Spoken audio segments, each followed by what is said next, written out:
Hi, I'm Dr. Justin Coe. I'm Clinic Chief of Medical Dermatology at Stanford Medicine. Today we'll be talking about a general approach to the dermatologic examination. To describe skin lesions, first we have to learn the language of dermatology. It's the common language that we share to describe skin lesions, and this is something we call morphology, which is to describe the general appearance of a skin lesion without any regard to its pathogenesis or its underlying etiology. The first thing that we have to do is we have to identify the primary lesion. We're going to go through and talk about the different primary lesions and provide some clinical examples and images of each. A macule is a non-palpable, less than 1 centimeter lesion, and a petechiae is an example of a macule. If we were to take a macule and increase its size to greater than 1 centimeter, we would have a patch. Vitiligo is a perfect example of a patch. A raised patch, something that you could feel that's raised above the surface of the skin, is called a plaque. Psoriasis is a great example of a plaque. If you were to take a macule and make it palpable, still less than 1 centimeter, we have a papule. And a papule is something that we see typified by a cherry angioma or a wart. In addition, you can have a large papule, something greater than 2 centimeters, which is dome-shaped, and you call that a nodule. An epidermal inclusion cyst is a commonly encountered nodule that we see in the skin. A vesicle is a clear fluid-filled lesion. Herpes is an example of a vesicle. If we have something that looks like a vesicle, but that's instead filled with pus or purulent material, we call that a pustule. And we see pustules in acne and certain kinds of drug eruptions. A large vesicle, greater than 1 centimeter, is called a bulla. And we see bulla in friction or in blistering conditions like bullous pemphigoid. So after we choose the appropriate noun, we have to fill it out with some adjectives. We can talk about the size of a lesion. We can talk about whether or not its borders are clearly defined, in other words, its demarcation. Well-demarcated lesions such as we see in erysipelas. Alternatively, lesions can be not well demarcated, such as in cellulitis. We can also talk about its color, and in dermatology there's a lot of conditions which have characteristic colors to them. One example is we see the white of vitiligo, a loss of pigmentation. We can also see a bright red of a drug eruption or a viral exanthem. In addition, purple sometimes connotes a vascular process like Kaposi's sarcoma.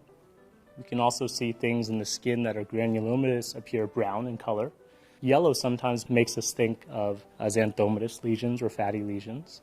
In addition, we can sometimes see black as being necrotic skin or an eschar. We also see blue as a deep pigmentation, for example, in something called a blue nevus. In addition to the primary morphologies, we oftentimes have secondary or overlying morphologies. Some of these examples include serum, which is dried crust. We can see this in impetigo, or we can see this in acute or subacute eczema. Fissuring is something that we can see, which is a splitting of the skin as a result of hand or foot psoriasis. We can also see lichenification. Lichenification is the thickening of the skin and accentuation of skin lines as a result of chronic rubbing or scratching. Erosions are partial loss of the epidermis, and sometimes we see this as a result of scratching or injuring the skin. Ulcerations are full thickness loss of the epidermis, and sometimes these are frictionally derived or as a result of other primary processes. It's important to consider the distribution of skin lesions throughout the body, as they can help you with the diagnosis. For example, lesions on the extensor surfaces of arms and legs can be seen in psoriasis. Generalized distributions occur in certain drug reactions.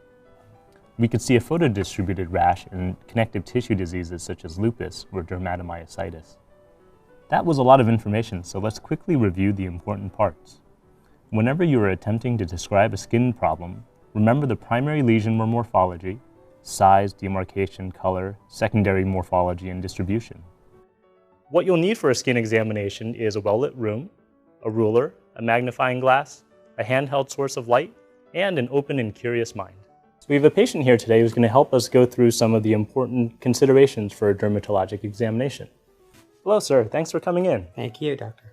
So using some of what we just discussed, let's practice by describing our patient's rash. So the first thing we want to do is we want to carefully choose our primary lesion. I'm going to choose this area here. When I touch it, I feel that it's raised above the surface of the skin. It's larger than 1 centimeter in size, so the appropriate primary lesion term would be a plaque.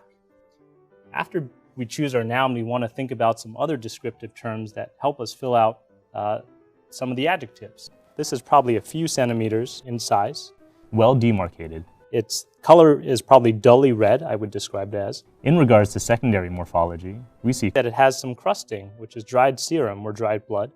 We can also see superficial erosions where areas that the skin has been disrupted, and also we notice some subtle scaling. So taken all together, this is consistent with a diagnosis of psoriasis. This erythematous plaque with overlying scale, excoriation, serum crust, and different lesions and stages of evolution are consistent with this diagnosis on extensor surfaces of the body. One of the other things that we can do sometimes is perform special tests.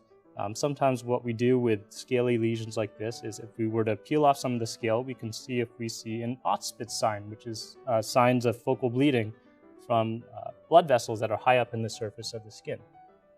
The other thing that we notice about this, stepping back from the primary lesion, is the distribution of the lesion. And looking at the legs, it tends to be on the extensor surfaces of the body. So we see that these plaques are distributed mainly on the legs here, but also when we look above, we see some areas of hyperpigmentation further up on the legs. also, given that psoriasis can involve other areas. One of the areas we want to examine is the scalp. In addition, we want to examine the ear, including the conchal bowl and the external auditory meatus, as well as the retroauricular area. Other areas we want to examine include the medial and lateral canthus, the alar groove, the alar rim, and under the chin, the anterior neck. We also want to make sure we examine intradigitally.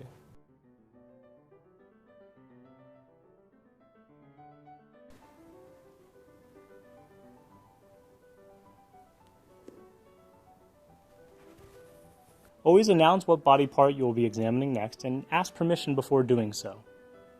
I hope you enjoyed our discussion about an approach to the dermatologic examination, and please visit the Stanford 25 website for more info.